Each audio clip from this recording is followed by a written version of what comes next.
India market invest মাইন্ডসেটে আপনাদের স্বাগত। যা চ্যানেল নতুন এসেছেন তাদেরগুলো প্লিজ চ্যানেলটাকে সাবস্ক্রাইব করবেন, লাইক করবেন, বেল আইকনটা প্রেস করবেন, তার সাথে অল বাটনটা প্রেস করবেন, নোটিফিকেশন সঙ্গে সঙ্গে আপনাদের কাছে গিয়ে পৌঁছাবে। নিফটিকে দেখলে দেখাবে, দেখুন আজকের দিনেও নিফটি 0.5% মতন এখনও পর্যন্ত ডাউন সাইড মুভমেন্ট দেখাচ্ছে, যেখানে লাস্ট 5 দিনে দেখলে দেখা যাবে 2.5%-এর কাছাকাছি ডাউন সাইড মুভমেন্ট দেখিয়েছে, এবং লাস্ট 1 মাসে দেখলে দেখা যাবে নিফটি কিন্তু 4% মতন একটা ডাউন সাইড মুভমেন্ট দেখিয়েছে। তো স্যার এরকম কেন হচ্ছে? নিফটি কন্টিনিউয়াসলি নিচে আসছে কেন? নিফটি কেন আপসাইড মুভমেন্ট দেখাচ্ছে না? সেই প্রশ্ন আমাদের মধ্যে অবশ্যই আছে, এবং তার পাশাপাশি এটাও আছে যে কবে থেকে নিফটি ভালো মুভমেন্ট দেখাবে এবং আমাদের পোর্টফোলিওটা আস্তে আস্তে আরও একটু ভালো ফুলে ফেঁপে উঠবে। তো সেটা ডিপেন্ড করছে একটা মানুষের ওপরে এখন বর্তমান পরিস্থিতিতে। দেখুন স্যার, ডাউকে দেখলে দেখা যাবে ইউএসের মার্কেট লাস্ট ট্রেডিং সেশনে 0.25% একটা আপসাইড মুভমেন্ট দেখিয়েছে, যেখানে লাস্ট 5 দিনে দেখলে দেখা যাবে নেগেটিভ সামান্য হলেও। লাস্ট 1 মাসে যদি দেখলে দেখা যাবে ডাউ কিন্তু, অর্থাৎ ইউএসের মার্কেটও কিন্তু 4% মতন পড়েছে। তো সিচুয়েশন শুধু ইন্ডিয়ার নয়, শুধু ডাউয়ের নয়, টোটাল ওয়ার্ল্ড মার্কেটের একই রকম সিচুয়েশন। একজন ব্যক্তির ওপর ডিপেন্ড করছে কি হতে পারে। সেই ব্যক্তি হচ্ছে ইউএসের প্রেসিডেন্ট হবে ডোনাল্ড ট্রাম্প, যেখানে 20 জানুয়ারি তিনি কিন্তু অফিসিয়ালি দায়িত্ব নিতে চলেছে। তো আজকে হচ্ছে কত তারিখ? আজকে হচ্ছে 9 তারিখ, তার বেশি দিন নেই। তো ডোনাল্ড ট্রাম্প এখনও প্রেসিডেন্ট হয়নি, কিন্তু তিনি তার এক্স হ্যান্ডেলে একের পর এক টুইট করে যাচ্ছে, এবং টুইটের জন্যেই মার্কেট কিন্তু আনসার্টেনিটিতে ভুগছে। আর আনসার্টেনিটি মার্কেট কোনোদিনও পছন্দ করে না, তো স্বাভাবিকভাবেই নিচে আসছে। তো তিনি ইলেকশন জেতার পরপরই বা ইলেকশন ক্যাম্পেইনেও কিন্তু একের পর এক প্রতিশ্রুতি করেছিল, এবং বলতে পারেন যে জেতার পরেও বিভিন্ন রকম টুইটের মাধ্যমে কিন্তু ওয়ার্ল্ড মার্কেটকে অস্থিরতার মধ্যে ফেলে দিয়েছে। কি চলুন সেটা একটু দেখি। প্রথমত তিনি তার ইলেকশন ক্যাম্পেইনে কি বলেছিল, যে ইনকাম ট্যাক্স কমিয়ে দেবে বা জিরো করে দেবে ইউএসের যেসব নাগরিক আছে তাদের। তো ইনকাম ট্যাক্স যদি কমিয়ে দেয় বা জিরো করতে পারে, তার পুরোপুরি এখতিয়ারের মধ্যে রয়েছে। তো সেই জায়গায় দাঁড়িয়ে ইউএসের গভর্নমেন্টের ইনকাম কমে যাবে, মাথায় রাখতে হবে। কিন্তু তার পাশাপাশি তিনি এটাও বলেছে কর্পোরেট ট্যাক্সও কমাবে। কর্পোরেট ট্যাক্স 15%-এর কাছাকাছি নিয়ে আসবে বা 15%-এ নিয়ে আসবে। তো স্যার, কর্পোরেট ট্যাক্স যদি 15% আসে, সেখানেও কিন্তু ইউএসের গভর্নমেন্টের ইনকাম কমে যাবে। তাহলে গভর্নমেন্ট চলবে কী করে? যেখানে ইউএসের 100 টাকা যদি ইনকাম হয়, তাহলে 1000 টাকা ইনকাম হলে খরচা হচ্ছে কিন্তু 5000 টাকা। সব বড়ো করে চলছে। তো সেই জায়গায় দাঁড়িয়ে স্যার এখন প্রশ্ন হচ্ছে যে যদি ইনকাম ট্যাক্স এবং কর্পোরেট ট্যাক্স কমিয়ে দেয়, তাহলে গভর্নমেন্টের খরচা চালানোর জন্য টাকা আসবে কোথা থেকে? হয়ে গেছে, তার মাথায় এসছে ট্যারিফ। যেখানে শোনা যাচ্ছিল রিপোর্টের মাধ্যমে যে ট্রাম্প চায়নার ওপর ট্যারিফ বসাতে পারে আর্লিয়ার 2025, যেটা 20 তারিখের পরেই কিন্তু শোনা যাবে। কত? অ্যাপ্রক্সিমেট 40%। কারণ ইউএসের মার্কেটে কিন্তু সবাই বিজনেস করতে চায়, যেখানে আমাদের ভারতও কিন্তু অনেকটাই বিজনেস করে ইউএসের মার্কেটে। চায়নারও ব্যাপক একটা বিজনেস রয়েছে, কারণ তাদের স্ট্রংগেস্ট ইকোনমি বস। তো তাদের সাথে যখন ট্রেড করবে এবং সেখান থেকে ডলারের পেমেন্ট আসবে, তো সেই জায়গায় দাঁড়িয়ে আমাদের ইকোনমি বা যে কোনো দেশের ইকোনমি ভালো হবে।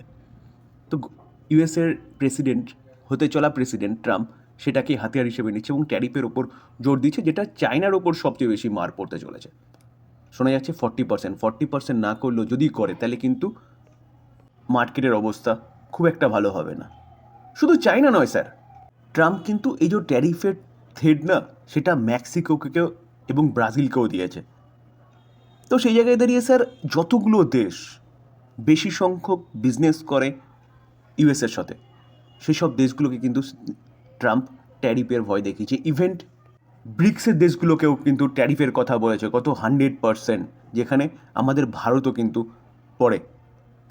কারণ তাদের কাছে একটা ভয় কাজ করছে কি, যে নতুন কারেন্সি, ব্রিক্স দেশগুলো যেসব দেশ রয়েছে তারা যে নতুন কারেন্সি লঞ্চ করার কথা বলেছিল, সেই কারেন্সি যদি লঞ্চ করে তাহলে ডলারের যে দবদবা সেটা কমে যাবে।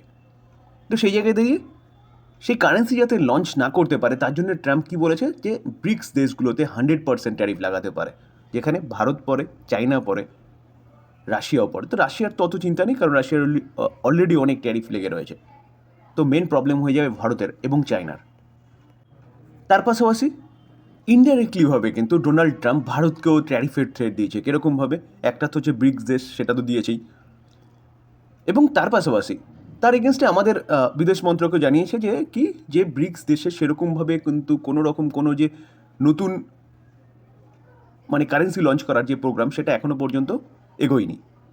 তো সেই জায়গায় থেকে সেখানে যাওয়ার তো কোনো প্রশ্নই আসে না। এবং তার পাশাপাশি ট্রাম্প ভারতকে কি বলছে, যে ভারতে কোনো যদি বিদেশি প্লেয়ার আসে, বিশেষ করে আমেরিকা, তাদেরকে ভালো মতন ট্যাক্স দিতে হয়, ট্যাক্স দিয়ে তাদের বিজনেস করতে হয়।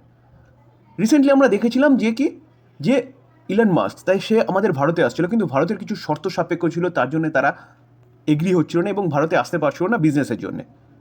তো সেরকম যে আমাদের দেশ যেসব ট্যারিফগুলো লাগিয়েছে বা ট্যাক্সগুলো লাগাচ্ছে, সেসব দেশকেও কিন্তু সেরকম ট্যারিফ দিতে হয় ইউএসএ বিজনেস করতে গেলে। এরকমভাবে ইনডাইরেক্টলি কিন্তু ভারতকেও থ্রেট দিয়েছে কে? Donald Trump. তো স্যার, ইনকাম ট্যাক্স কম করার জন্যে ট্রাম্প কিন্তু এইসব পলিসিগুলো নিতে পারে। তো এইসব পলিসিগুলো নিলে কি হতে পারে? অবভিয়াসলি চায়নার ইকোনমি যেইভাবে চলছে সে তার থেকে খারাপ চলবে, ভারতের ইকোনমি যেভাবে চলছে তার থেকে খারাপ হবে, জিডিপি গ্রোথ কমে যাবে। তার পাশাপাশি সবচেয়ে বড় ব্যাপার হবে ইউএসএও, যেখানে কিন্তু ফেডের চেয়ারপারসন মিস্টার পাওয়েলজি বলেছে যে 2025-এ রেট কাট হবে, যা এক্সপেকটেশন ছিল তার থেকে অনেক কম হবে। কেন? কারণ হয়তো ইনফ্লেশন বাড়তে পারে ডোনাল্ড ট্রাম্পের পলিসির জন্যে।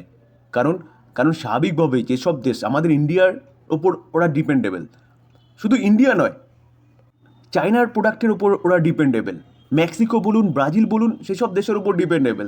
তাদের যদি ট্যারিফ বাড়ে, ইনকাম ট্যাক্স তো কমলো, ট্যারিফ বাড়লে কী হবে? জিনিসপত্রের দাম বেড়ে যাবে আর ইনফ্লেশন বাড়বে। ইনফ্লেশন বাড়লে সেই ফেডকেই কিন্তু কন্ট্রোল করতে হবে ইনফ্লেশন, আর ইনফ্লেশন কন্ট্রোল করতে গেলে রেট কাট হবে না, রেট হাইকও হতে পারে। তো একদিকে আমাদের জিডিপি কমতে পারে, তার পাশাপাশি ইনফ্লেশন কিন্তু আবারও মাথা চাড়া দিতে পারে। এই সব থ্রেটগুলো কিন্তু এখন মার্কেটের কাছে আসছে ডোনাল্ড ট্রাম্পের পলিসির জন্যে বা নীতির জন্যে। এখন দেখার বিষয় যে 20 তারিখে প্রেসিডেন্ট হওয়ার পরে কি পদক্ষেপ নেয়। তো 2025 মনে হয় না খুব একটা ভালো যাবে স্যার। তার পাশাপাশি একের পর এক থ্রেট দিচ্ছে বিভিন্ন দেশকে, যেমন কানাডা বলুন, গ্রিনল্যান্ড বলুন, পানামা বলুন, সেখানে মিলিটারি অ্যাকশন নিতে পারে। তো এটাও কিন্তু মার্কেটের একটা আনসার্টেনিটির কারণ হতে পারে, কারণ তিনি প্রায় প্রতিদিন বেসিস কিছু না কিছু এক্স হ্যান্ডেলে টুইট করছে, কিছু না কিছু বক্তব্য পেশ করছে। যেমন কানাডা নাকি আমেরিকার অংশ এবং আমেরিকার একটা স্টেট হতে চলেছে। তারা টুডুকে কি বলেছিল? গভর্নর হিসেবে অ্যাপয়েন্ট করবে, একজন সেখানকার প্রাইম মিনিস্টারকে বলছে গভর্নর হিসেবে জয়েন করাবে। মেক্সিকোর ওপরও তারা একটা থ্রেট দিয়েছে, গ্রিনল্যান্ড দখল করতে চলেছে, পানামা খাল বলছে দখল করবে। তো এইসবও কিন্তু বলতে পারেন মার্কেটকে একটা ভীত করছে এবং মার্কেটে একটা আনসার্টেনিটি ক্রিয়েট করছে, যার জন্যে মার্কেট কিন্তু একই জায়গায় ঘুরছে এবং লাস্ট 1 মাসে আমরা দেখলাম নিচে আসছে। যেখানে এই আর্টিকেল দেখলে দেখা যাবে, দেখুন যে বলছে যে গলফ অফ মেক্সিকো, সেটা নাম পরিবর্তন করে গলফ অফ আমেরিকা রাখা হবে। ভাবতে পারছেন কে বলছে? দেখুন, ট্রাম্প আর্লিয়ার সাজেস্ট। শোনা যাচ্ছিল ডোনাল্ড ট্রাম্প যুদ্ধবিরোধী, কিন্তু তার এখন যা ইচ্ছা বা তিনি তা প্রকাশও করেছেন কিসে? গ্রেটার আমেরিকার কথা, যেখানে মেক্সিকো, কানাডা, গ্রিনল্যান্ডকে নিয়ে। তো ওয়ার্ল্ডে একটা অস্থিরতার পরিস্থিতি সৃষ্টি হয়েছে। ডোনাল্ড ট্রাম্প প্রেসিডেন্ট হলে কি হবে সেটা এখন দেখার বিষয়, তার জন্যে কিন্তু মার্কেট এরকম রিয়্যাক্ট করছে। তো এই জায়গায় দাঁড়িয়ে কী করা ঠিক হবে? কিচ্ছু করা ঠিক হবে না, শুধু ওয়াচ করুন, দেখতে থাকুন, মার্কেট যা হচ্ছে হতে দিন। আমরা হচ্ছে লং টার্ম ইনভেস্টার, ভালো ভালো কোম্পানি নিচে আসছে, সুযোগ খুঁজুন, বাই করার চেষ্টা করুন। কারণ লং টার্ম মিনস, আমার যদি ডিসিশান নেন তাহলে লং টার্ম বলতে আমি 5 বছর তো মিনিমাম বুঝি। তো 5 বছরে এরকম অবস্থা থাকবে না। ডোনাল্ড ট্রাম্পকেও কিন্তু যদি এই পদক্ষেপগুলো নেয়, তাহলে তাকে অনেক রকম ফলও ভোগ করতে হবে, যেটা আমি বলছিলাম যে ইনফ্লেশন বাড়তে পারে, ট্যাক্সও দেবে না, কিন্তু জিনিসপত্রের দাম এত বেড়ে যাবে, তার ফলে কিন্তু সেই মানুষ তার বিরোধিতা করতে বাধ্য হবে। তার পাশাপাশি বলতে পারেন যে এই যে এগ্রেসিভ মনোভাব নিচ্ছে যে গ্রেটার আমেরিকার কথা, সেটাও সম্ভব হবে না। কারণ বিজনেস ম্যানরা কিন্তু সেই সব জিনিসগুলো চায় না। আর বলতে পারেন যে বর্তমানে পরিস্থিতিতে কান্ট্রি চালায় কারা? বিজনেসম্যান। তো সেই জায়গায় দাঁড়িয়ে তারা একটা স্টেবল এবং ভালো সরকার এর কথা বলে, যারা আলটিমেটলি সবার ডেভেলপমেন্টের কথা ভাববে। কারণ ইকোনমি কিন্তু সবাইকে নিয়ে চলে। তো সেই জায়গায় দাঁড়িয়ে স্যার মার্কেট আবার স্বস্তি দেখাবে, আবার ঠিক হয়ে যাবে। তো কিছুটা প্রবলেম হচ্ছে, প্রবলেমটাকে যারা সামলে নিতে পারবেন তারা কিন্তু ভবিষ্যতে ওয়েলথ ক্রিয়েট করতে পারবেন মার্কেট থেকে।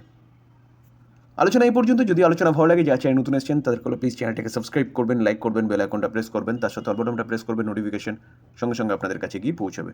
থ্যাংক ইউ, ভালো থাকবেন।